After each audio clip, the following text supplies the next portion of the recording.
10% হলেও তার সাথে 5% ভ্যাট, 15% ভ্যাট, অগ্রিম আয়কর, পরিবহন, বীমা সহ ইত্যাদি ল্যান্ডেড ব্যয় প্রায় 30% দাঁড়ায়।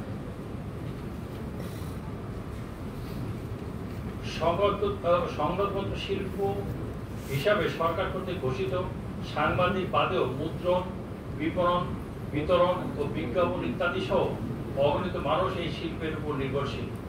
এর অব্যাহত অগ্রগতি ও পরিচালনার জন্য শুল্ক কর নীতি প্রয়োগের বিপুল সংস্কার তথা সহায়ক ভূমিকা প্রয়োজন। নবাবের প্রস্তাব সমূহ নিউজ প্রিন্টের আমদানি শুল্ক 2% করা হোক, ভ্যাট 15% স্তরে 5% করা হোক, সংবাদপত্র শিল্পকে সেবামূলক শিল্প হিসেবে বিবেচনা করে কর্পোরেট ট্যাক্স সর্বনিম্ন নির্ধারণ করা অথবা অবলোকন করা হোক। বিগত বেশ কয়েক বছর সরকার সংবাদপত্র শিল্প বিকাশে আমাদের কোনো প্রস্তাব বা প্রয়োজনীয়তার কথা বিবেচনায় নেয়নি। আমাদের বিশেষ অনুরোধ, এবছরের বাজেটে আমাদের প্রস্তাবিত বিষয়গুলো বিবেচনা নিয়ে বাধিত করবেন। আপনাদের সবাইকে ধন্যবাদ। আমি এখন প্রথম আলোর সম্পাদক এবং নবাবের প্রাক্তন সভাপতি জনাব মতিউর রহমান সাহেবকে বলার জন্য